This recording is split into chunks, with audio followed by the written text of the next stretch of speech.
If adults practice gratitude, the children learn to practice gratitude at a very young age.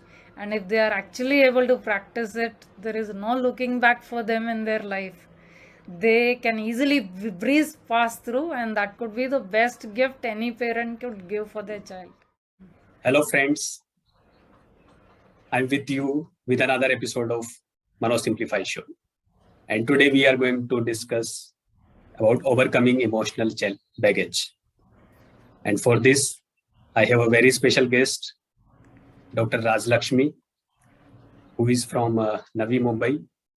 And she is MBBS, MD, pediatrician, and also family physician who offers holistic healing.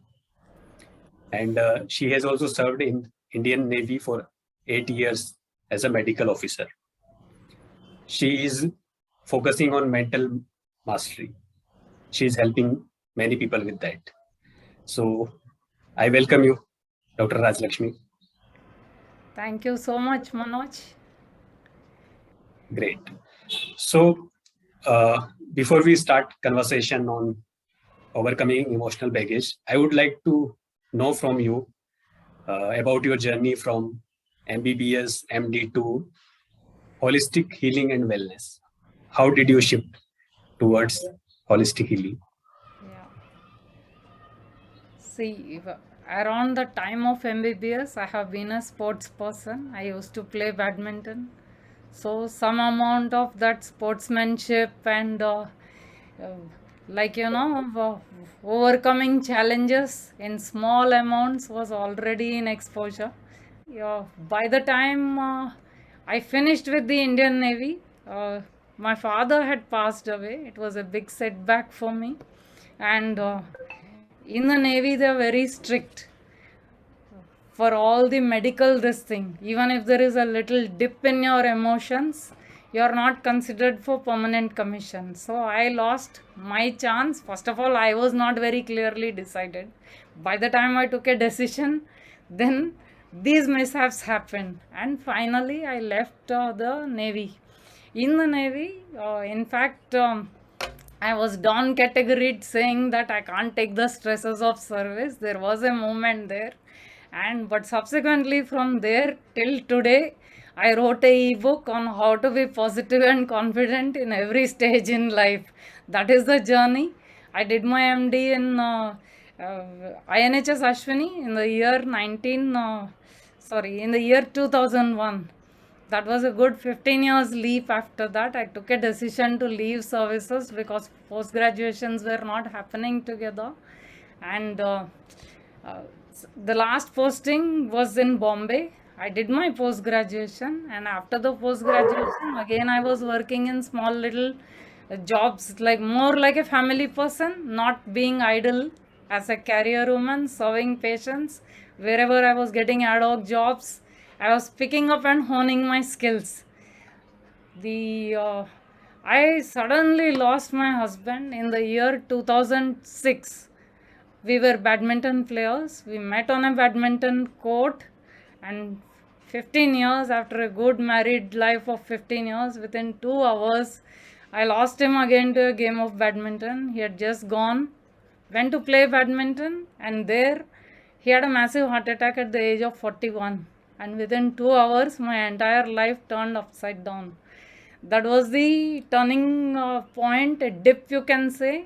One thing led to another. I did the Isha Yoga program, which did already a spiritual person, already very powerful, being in the Navy, already of a strong mindset. Then spiritual touch was with the Isha Yoga program, and subsequently I got into a program structure called the Landmark Worldwide. That was my first exposure to self-developmental this thing. I created a possibility in the forum of someone. I created my life afresh, that I asked someone who would be a source of inspiration and strength to whoever is in my life. And in the program structure, we do give away our limiting thoughts, which we say is an act. They call it an act. and I created a new version of mine. I have been living that possibility ever since. Since then, there is no looking back. My energy levels are always high. I can easily uplift anybody in any mental frame of mind. And from that time onwards, I have participated, learned, honed my skills in so many self developmental programs till this year. And this year, especially to the question you have asked on wellness, looking at the people around me, looking at the pandemic, seeing my own children, the dip in the energy, sometimes my own energy, a thought came to me, is there something which can be done to keep your energy levels upper and upper and upper, if possible, at that up all the time, so that even in your presence people should start getting healed. That was a thought which came to my mind, and I was thinking what I can do to increase my energy levels. So many programs, small little, it's my passion, I have joined, I have participated, and here I am. I joined the Passionpreneur program of Devgad Visa, where one of the things which my mentor taught me there was to expand my context. In the expanded context was a passion that no doubt a doctor treating ill health for 30 years, as a pediatrician offering some amount of preventive medicine in the form of vaccination and a little counseling. I created a new version of me on wellness, and during the structure of the program I took toddler steps, a small movement which has taken like rapid fire in 3 months, and the kind of results I'm seeing in my patients is mind boggling even for me. And that is where I am. A long That's answer to great. your question, but yes. Very interesting journey you have. So, from your experience, can you share that how actually emotional baggage impacts our life, and what is the significance, especially in current world? Correct. Emotional baggage is of two types in my this thing. One is from within outwards, and the other is from the circumstances inwards. When we talk about within outwards, it is us, our own self image concepts as we are growing up. Even I have faced some challenges in my adolescent period with pertaining to my growing up and my self images. So, no doubt, though I have been a badminton champion on one side and achieving some accolades where people are looking up to you, internally I have suffered self image issues because I am not grown up the way I wanted to grow up, which I think every adolescent can identify themselves with. So, these are some internal emotional baggages which come, and the life circumstances throw you down. So the first setback was my father's death. Immediately within 2 years, my mother passed away in 99. Then we had, in quick succession, I lost my mother-in-law in 2003, and in 2006, I lost my husband. So when so many life events take place, one after the other, the emotions really pull you down. When the emotions pull you down, then your confidence gets affected. What takes a small effort for a person takes double the effort for a person who is down mentally. This I have seen physically and mentally for myself. These are in the broad things which are life events. Now, coming to the third point, you tell me something, I get annoyed, I am hurting, I am upset, I say something, you are upset, you say something, again it upsets me. Human beings and emotions, the communication is a beautiful thing. So much of experience. I'm married a second time. I've seen whole lot of relationships, and in fact, a book on relationships can be written. To that extent, I have experience. So all these emotional baggages, if you do not let go, forgive and forget policy, if you do not keep, and you should always be in a position to introspect and see where you could have been better. Have you done something wrong in your communication? Then if you are analytical about it, there is a way out. If I say I am right, you are wrong, the chapter is closed. And that is how the baggages affect us. We can't move Right. forward. It's like keeping one sack of rice and moving forward. You better let go and then move forward freely. Yeah, and nowadays we are seeing that it is only increasing in the current lifestyle we are living, stress and emotional baggage. So, as you shared earlier once that you also faced emotional challenge, I think during your school days, and that impacted your self-image negatively.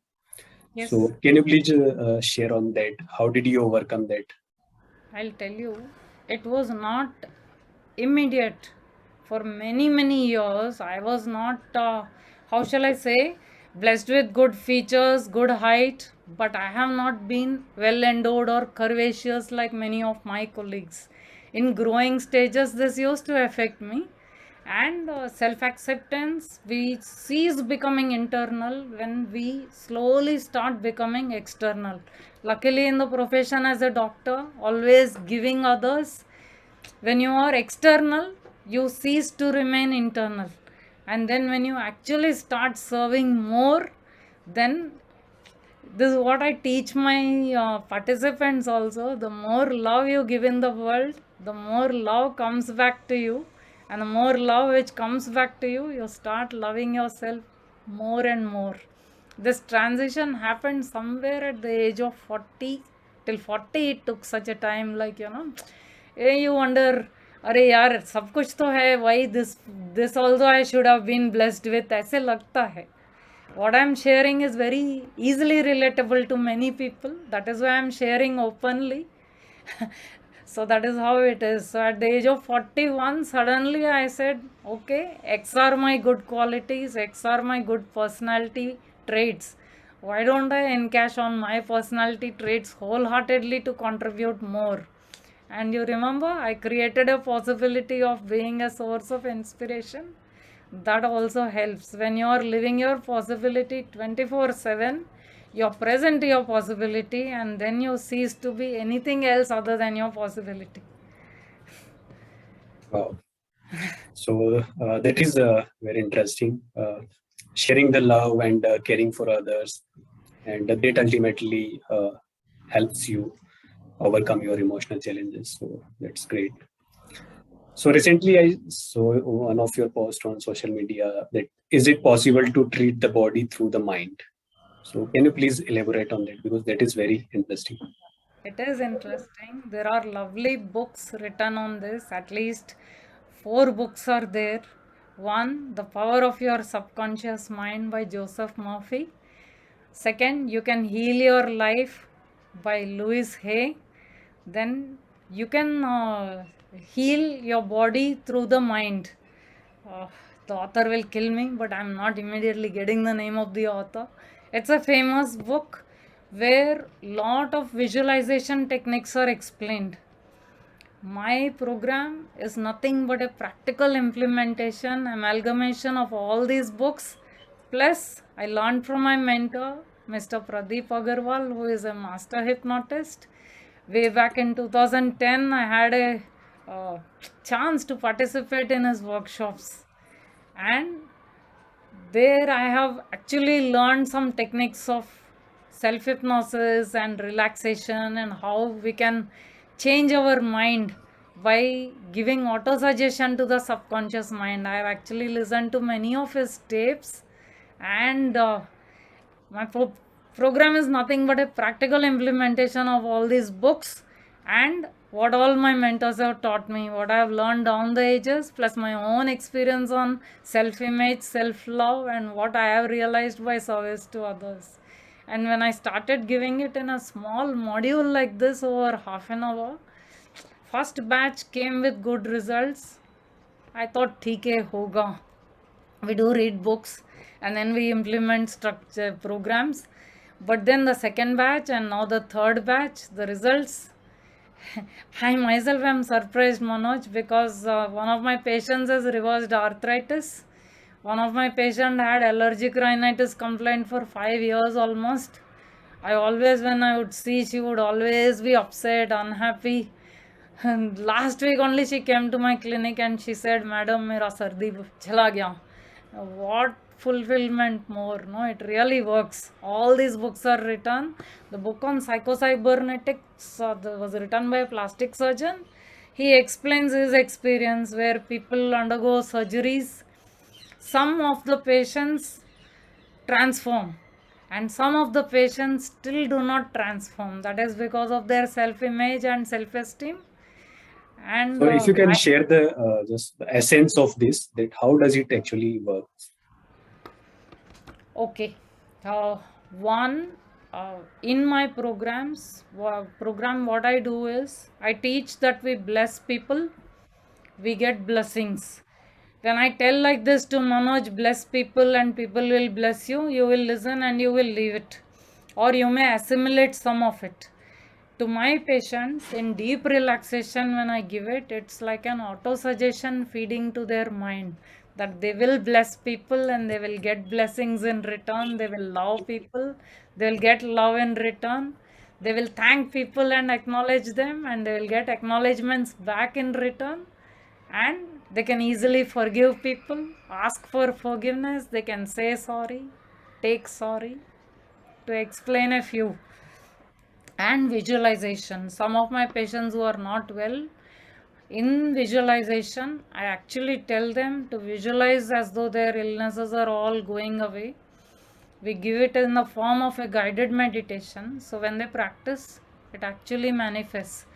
And for productivity also it helps, because in the visualization, this also I give credit to mentor Devgad Viso, because many mentors have taught me many things, but the program Passionpreneur, in where the giver routine is again and again explained, practicing gratitude and visualization, imagination and book reading exercise.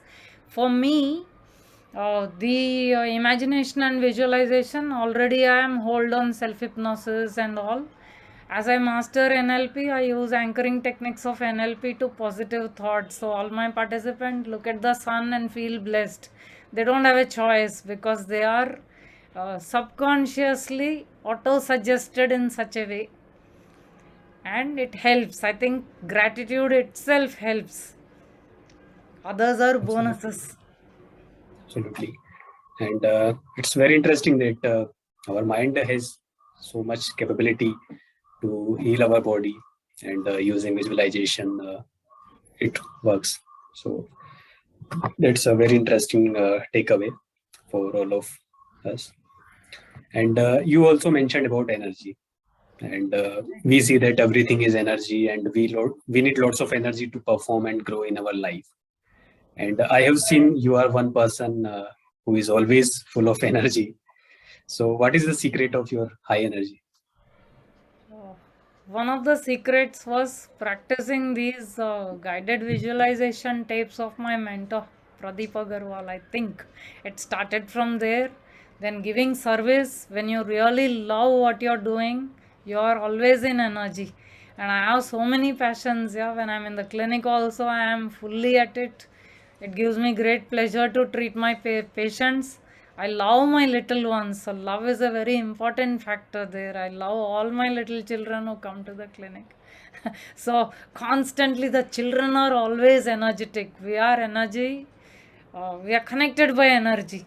So each child who comes to the clinic, if you're intentional, they give you some energy and go. That is also a secret there as a pediatrician. That's great. That's great. So if you want to give one most important takeaway which people can just go and implement in their life, what would that be? Well, at least I will take two. You said one. One, be grateful for whatever you have in your life, because it's one life we live. There is a scope for being negative when negative situations are thrown at us. But even there, in every situation, you can see a positive situation and be blessed with it. Even when I lost my husband, I looked at my children and said, God has blessed me with two lovely children. And God has blessed me in such a way that I met my husband very young in age. I met him when we were 15 years. So that is the way I shifted the situation. Every situation, there is a way to see it and a way not to see it. Life does not give us a choice. So, which side of the coin you want to see and come out of the situation is absolutely up to us. And that is the advice I would give to anybody. Thanks for sharing that. And you shared many interesting experiences from your life. And definitely, you mentioned visualization, love, sharing the love, and blessing others. So all those things can definitely help to overcome emotional baggage. So thanks for sharing that. So any last advice you would Yeah, like to give? yeah. As a pediatrician, to my patients, if adults practice gratitude, the children learn to practice gratitude at a very young age. And if they are actually able to practice it, there is no looking back for them in their life. They can easily breeze past through, and that could be the best gift any parent could give for their child. And that's it. Thanks for sharing that and for giving your valuable time. And thanks to everyone who is watching this. And please subscribe to Manoj Simplify Show for getting more such episodes for your good health and good life. So thank you. Thank you, Manoj.